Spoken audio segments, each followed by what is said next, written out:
కట్టుకునే చీర, పండుగ పూట నాడు కట్టుకునే చీరను ఈనాడు మన ప్రభుత్వం ఇచ్చింది. ప్రతి ఆడబిడ్డ చీర కట్టుకోవాలి, ప్రతి ఆడబిడ్డకు ఆ చీర చేరాలి. అధికారులు ఆ చర్యలు తీసుకోవాల్సిందిగా అటు నారాయణపేట, కొడంగల్ కలెక్టర్లకు, వికారాబాద్ కలెక్టర్లకు నేను ఆదేశాలు ఇస్తున్నా. ప్రతి ఆడబిడ్డకు చీర చేరే విధంగా మీరు చర్యలు తీసుకోవాలి. ఈ ఆడబిడ్డల చీర కట్టుకొని సంతోషంగా రేపు సర్పంచ్ ఓట్లలో అన్న చెప్పిన వాళ్ళకు, గ్రామాన్ని అభివృద్ధి చేసిన వాళ్ళకు ఓటేసి రావాలి. మా అక్కలందరికీ ఒకటే సూచన, ఎన్నికల రోజు ఓట్లేయడానికి మీకొచ్చిన చీర కట్టుకొని లైన్లో నిలబడి ఇందిరమ్మ రాజ్యాన్ని మేము ఆశీర్వదిస్తున్నాం, ఇందిరమ్మ రాజ్యమే కావాలని చీర కట్టుకోవడం ద్వారా మీ అభిమానాన్ని ప్రదర్శించండి, మీ సోదరుడిని ఆశీర్వదించండి. ఎందుకంటే ఆ చీరను 10 రకాల డిజైన్లు చేపించి ఏ చీర మా ఆడబిడ్డలకు బాగుంటుందని 10 రకాలుగా పరిశీలన చేసిన తర్వాత నిర్ణయం తీసుకున్నాం. రేపు సర్పంచ్ ఎన్నికలు అత్యంత కీలకం. కొడంగల్ నియోజకవర్గ అభివృద్ధికి ఈ సర్పంచులే కీలకం. మంచి వాళ్ళను సర్పంచులుగా ఎన్నుకోండి. మన నియోజకవర్గాన్ని 2034 లోపల దేశంలో ఏ ఎమ్మెల్యే అయినా, తెలంగాణ రాష్ట్రంలో కాదు భారతదేశంలో ఏ ఎమ్మెల్యే అయినా నియోజకవర్గం ఎట్లుండాలి, నియోజకవర్గాన్ని ఎట్లా అభివృద్ధి చేయాలంటే దేశం నలుమూలల నుంచి కొడంగల్ నియోజకవర్గం పర్యాటక కేంద్రంగా కావాలి, కొడంగల్ నియోజకవర్గం అభివృద్ధి చేసుకోవాలి. 10 సంవత్సరాలు 2034 వరకు కొడంగల్ ప్రజలకు నేను విజ్ఞప్తి చేస్తున్నా, రాజకీయాలు పక్కన పెట్టండి. రాజకీయాలు వస్తుంటాయి పోతుంటాయి, అభివృద్ధి చేసుకునే అవకాశం అన్నిసార్లు రాదు. 70 ఏళ్ళు చూసినాం. ఎన్నడో వెనకటికి మనం పుట్టక ముందు అచ్యుతారెడ్డి ఒక్కసారి మంత్రి అయ్యాడు. పెద్దలు గురునాథ్ రెడ్డి గారు 5 సార్లు ఎమ్మెల్యే అయినా వారికి మంత్రి పదవి ఇయ్యలే. కొడంగల్ పట్ల ఎవరు ముఖ్యమంత్రిగా ఉన్నా నిర్లక్ష్యం జరిగింది.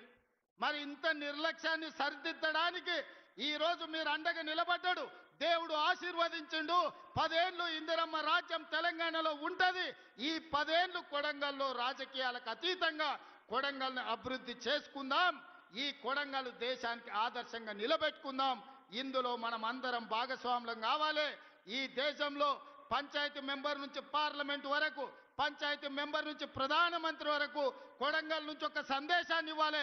అభివృద్ధి కోసం మేమంతా ఒక్కటే, మేము కలిసి మెలిసి ఉంటాం, మేము రాజకీయాలకు అతీతంగా కొడంగల్ అభివృద్ధి చేసుకుంటామని ఈ దేశానికి సందేశాన్ని ఇవ్వాలి. మీరందరూ అండగా నిలబడాలి. ముఖ్యంగా మా ఆడబిడ్డలను అడుగుతున్నా, మన పిల్లల తలరాత మార్చే అవకాశం వచ్చింది. మన పిల్లలు డాక్టర్లు, లాయర్లు, ఇంజనీర్లు అయ్యే అవకాశం వచ్చింది. మన పిల్లలు ఐఏఎస్, ఐపీఎస్లు అయ్యి ఈ రాజ్యాన్ని నడిపే అవకాశం వచ్చింది. దీన్ని జార విడుచుకుంటే ఇక మళ్ళీ ఎన్నడూ తిరిగి రాదు.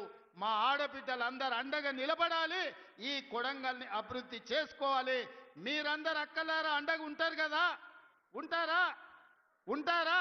ఉండేటోళ్ళందరూ చప్పట్లు కొట్టురు. మా అక్కలు గట్టి కొట్టాలి. ఇక మా వాళ్ళకి భయం వస్తుంది. వాళ్ళు ఉన్నా లేకున్నా మా ఆడబిడ్డలు ఉంటే ఆటోమేటిక్గా ఈడ అన్ని గెలుస్తాం. ఇక వాళ్ళు ఇష్టం ఉన్నా లేకున్నా ఎట్లయినా మన ఎంబడి వచ్చి లైన్లో నిలబడతారు. మీరందరూ ఆశీర్వదించినందుకు మీకు మనస్ఫూర్తిగా ధన్యవాదాలు తెలియజేస్తూ మీ అందరి దగ్గర సెలవు తీసుకుంటున్న ధన్యవాదాలు మిత్రులారా.